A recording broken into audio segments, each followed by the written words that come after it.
We are showing you this house and lot for sale located here in Bacolor, Pampanga. This is near San Fernando, Calabastagan, and Angeles City. Let's check it out. Hi, my name is Howie, your trusted real estate agent from Live Realty, and welcome to another Howie TV house tour. Let's go. This property has a lot area of 240 square meters, floor area of 270 square meters, 4 bedrooms, 5 bathrooms, staff room, living, dining, and kitchen, fully furnished, 12 kilowatt solar power, automated gate, and 2 to 3 carport. Priced at 27 million pesos. Contact us for viewing. Let's talk about the location kasi very accessible to. Kung alam nyo po yung SM Calabastagan, napakalapit niya. As we can see, the design of the house, it's modern, contemporary, clean lines, sobrang pulido ng ating metalwork dito. We have our pedestrian gate, greenery right here in front, and of course, our carport right here, which has an automated sliding gate. Convenient for you. Tapos may security sensor siya dito. Pag may tao, automatically mag-stop siya. So this can fit 2 big cars. Tatlo if maliit lang. Very nice styling with faux grass detail sa middle. Somewhat high ceiling, kahit van, kasya, wooden design yung ating ceiling, and well lighted, napakarami niyang ilaw. Plus, point out ko na marami tayong outlets on the side if you need it for your vacuum cleaner or your car wash. We have our water faucet right here, and a garden, a bamboo garden on the side of the house. Very zen, very refreshing, napakaganda. Now, behind me is this beautiful, parang nakaseparate sa house. This is your bedroom on the ground floor. So, ang ganda niya kasi pwede itong guest room or elderly room. So, let's come in. So, as we enter, we can already see the beautiful interior design. We have open shelves, fluted panels, and this marble design side. Big bed, very comfy. Air conditioning is installed, cove lighting. This drawer right here that doubles as your vanity or a study if you want. Plus, your own toilet and bath right here. So, napansin ko sa mga toilet and bath, ano siya?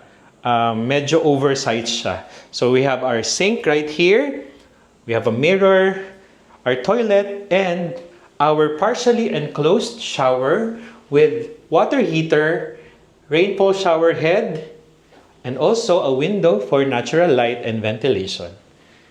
Really nice. Cove ano din, no? Ceiling din, no? Design. Napakaganda. Okay? Ito maganda to kasi if you have guests, they can stay here, they have their own bathroom, may seating area sila dito, may porch dito na pwedeng tambayan, 'di ba? Even if you're not in the house, they can comfortably live here kasi may access tayo later. Papakita ko sa inyo. Okay? Very nice. Close natin yung gate para makita nyo. And it's somewhat quiet, Hindi maingay yung gate. Now, walk through here. Guys, tingnan natin very wide space. Actually, pwede pa itong gamitin if you have gatherings. Pwede rin dito. Plus, you have this front porch dito na tiled din. Yan, pwede nga magkaroon ng seating area pa dito. And this beautiful Zen pocket garden na may favorite kong African talisay. Diba? Comment down below kung favorite tree nyo rin ang African talisay. And this area leads to your staff room. Guys, yung staff room nito, meron siyang own living room, toilet and bath, and of course, yung room niya. Dun sa ladder doon. Okay? Now, let's head on inside.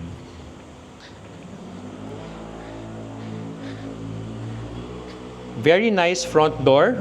This is wooden with electronic lock that can be accessed through your fingerprint, PIN code, or your card. Tapos meron tayong glass on either side para at least may natural light pa rin na papasok. Let's take off our shoes and enter. Are you ready? Because we have a surprise. Upon entry, you will be greeted by this very nice faux olive tree in the middle. Meron tayong parang central atrium right here. And under the stairs, we have this garden setup na very zen and relaxing.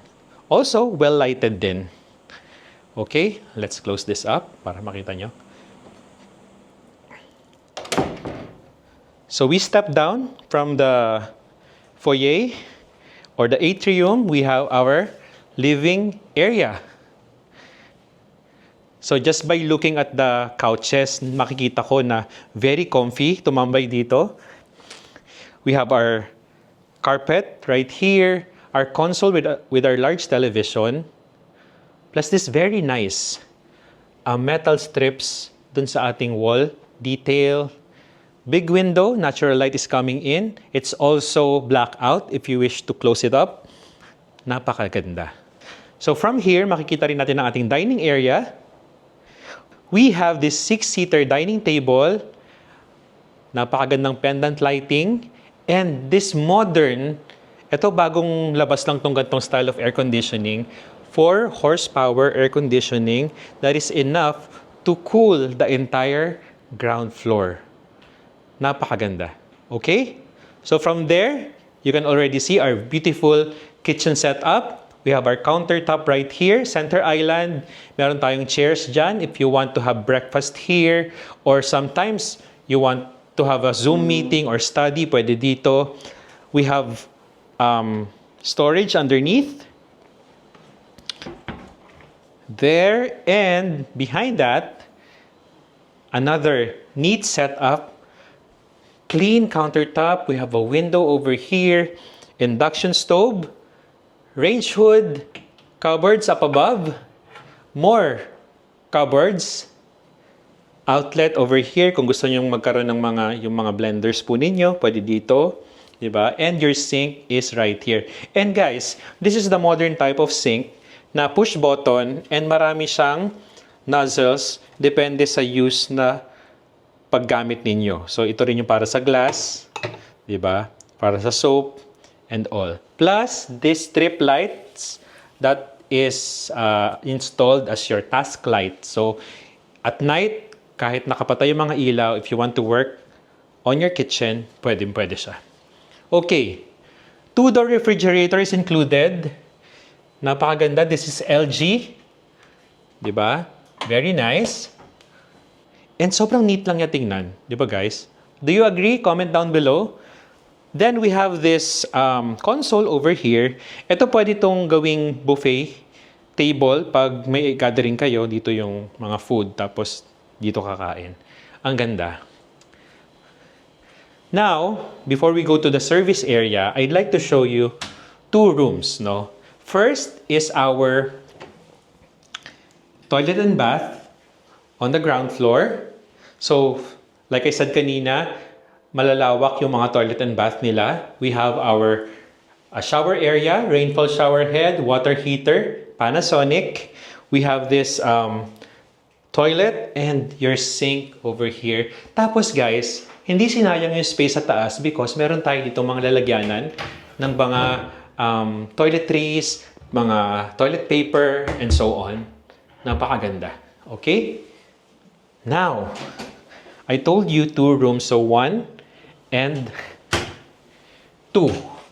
Let me just, di ba? Hidden behind these PVC panels is your storage room. So, may mga personal items lang yung owner, but, yan, malawak yan hanggang dito. Okay? Now, this door leads out to our service area. Ito yung ating daily kitchen and laundry. So pagpasok, we have our sink, countertop, we have our stove right here, cupboards. On this side, we have our another sink for your laundry and your washer over here. May window then if you want Ventilation, circulation, pwede yan. Outlets dito if you want additional appliances here or mag-iron, pwede dito. Plus more cupboards right here. So, maiiwasan natin yung mga clutter kasi marami tayong storage. Now, I said kanina na pag may guest ka, they can access the service kitchen because of this door. So, this door leads out and connects to your lanay dun sa ating guest bedroom. Di ba? Ang ganda siya. So, you can keep this door locked tapos they can access this one. Now, let's go to the second floor. One more look sa ating beautiful kitchen. Dining and living area. Wow. Ang ganda. Plus, the mirrors make it appear more maluwag, di ba? Yung area natin. Now, we have this stairs, di ba? Wooden steps. Mid-landing, we have this big window that lets in so much natural light. Upon landing, we have 3 doors. So let's start with the door to my right. So this one currently is set up as a kid's room. So we have this ample amount of space. Very nice headboard. Yan, pink ang theme natin. We have air conditioning, a big window, built-in cabinets right here. Okay. And more cabinet space right here. When you purchase this house, syempre guys, the personal items are not included. Okay?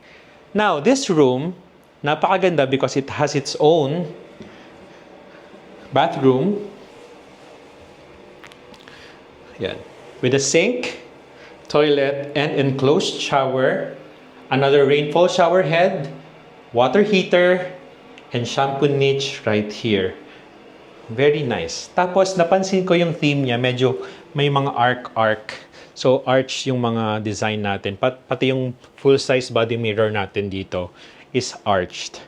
Very nice. Plus, electronic lock rin yung mga doors natin. So, let's go to the next room. So, the next room is currently set up as a man cave and control room. Very beautiful.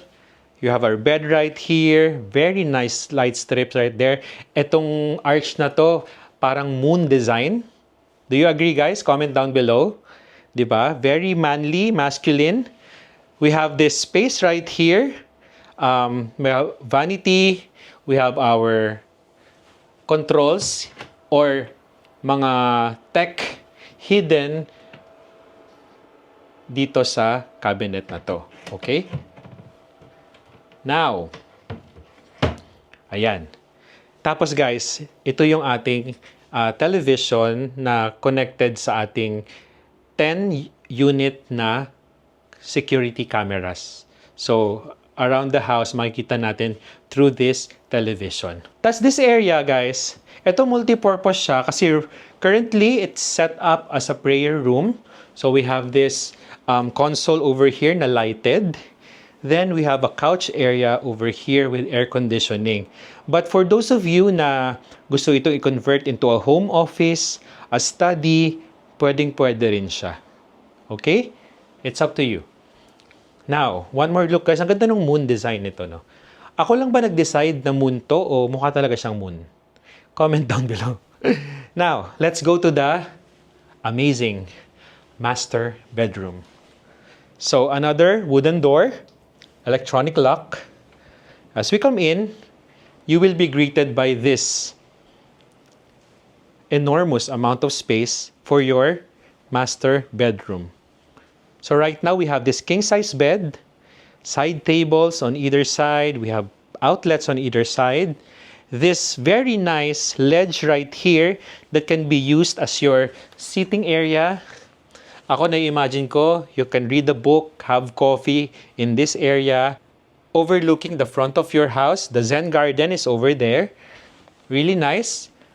Sheer curtains, tapos meron tayo ditong blackout curtains if you want to rest.